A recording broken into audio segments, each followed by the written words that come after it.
இன்றைக்கி நம்ம சேனலில் ரேஷன் கடையில் கொடுக்குற கோதுமையை வச்சு ஒரு ட்ரெடிஷ்னலான ரெசிபி தான் பார்க்க போகிறோம். எப்படி பண்ணலான்ட்டு பார்க்கலாம்.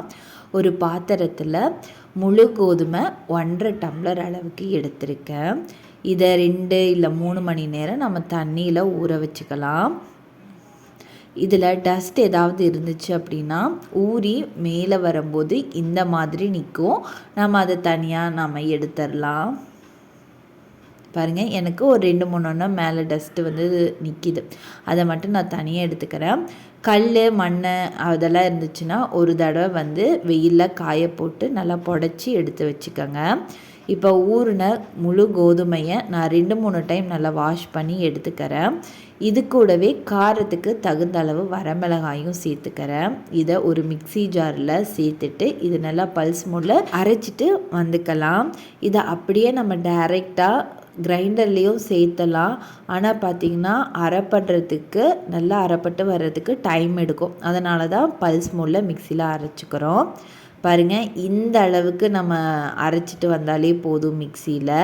இது அப்படியே டைரெக்டாக நம்ம கிரைண்டரில் ஆட் பண்ணிக்கலாம்.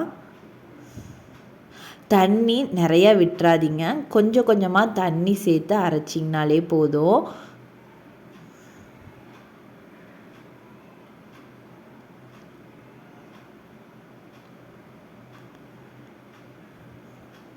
கோதுமை ஒரு 50% நல்லா அரைப்பட்டு வந்ததுமே இது கூட ஒரு 3 கொத்து கருவேப்பிலை ஆட் பண்ணிக்கிறேன்.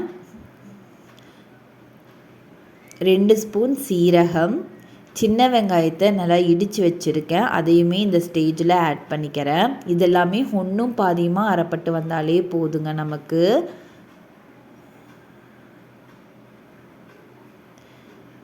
10 மினிட்ஸ்லேயே நல்லா அரைப்பட்டு வந்துருச்சு. கடைசியாக தேவையான அளவு உப்பு ஆட் பண்ணிவிட்டு ஒரு 2 நிமிஷம் கழித்து நான் காட்டியிருக்க இந்த பக்குவத்துக்கு வந்தாலே போதுங்க. கோதுமை அடைக்கு ப்ரிப்பேர் ஆயிடுச்சுன்னு அர்த்தம். இது அப்படியே ஒரு பாத்திரத்துக்கு ட்ரான்ஸ்ஃபர் பண்ணி வச்சுக்கலாம். ரொம்ப தண்ணி ஆட் பண்ணியெல்லாம் அடைச்சிடாதீங்க.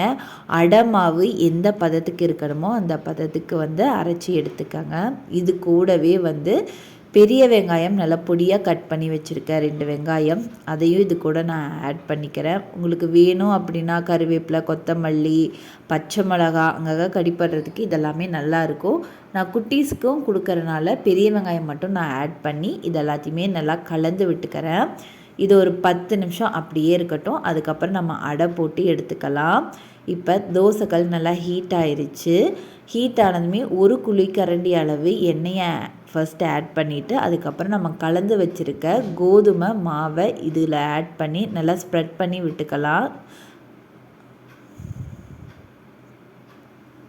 ரொம்ப மெல்லிசாக தேய்ச்சிங்க அப்படின்னா அடை நல்லா மொறுன்ட்டு சூப்பராக இருக்கும். நான் மெல்லிசாக தேய்ச்சிருக்கேன். ஃபைனலாக சுற்றிலுமே எண்ணெய் ஆட் பண்ணிவிட்டு அடுப்பை லோ ஃப்ளேமில் வச்சு இப்படி திருப்பி போட்டுக்கோங்க.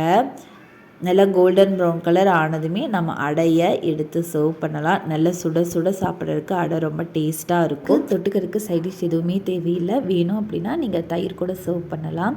இந்த ரெசிபி கண்டிப்பாக வீட்டில் ட்ரை பண்ணி பார்த்துட்டு எப்படி வந்துச்சுங்கிறத கீழே கமெண்ட் பண்ணுங்கள். மாதிரி நிறைய வீடியோஸ் பார்க்கணும் என் சேனலை மறக்காமல் சப்ஸ்கிரைப் பண்ணுங்கள்.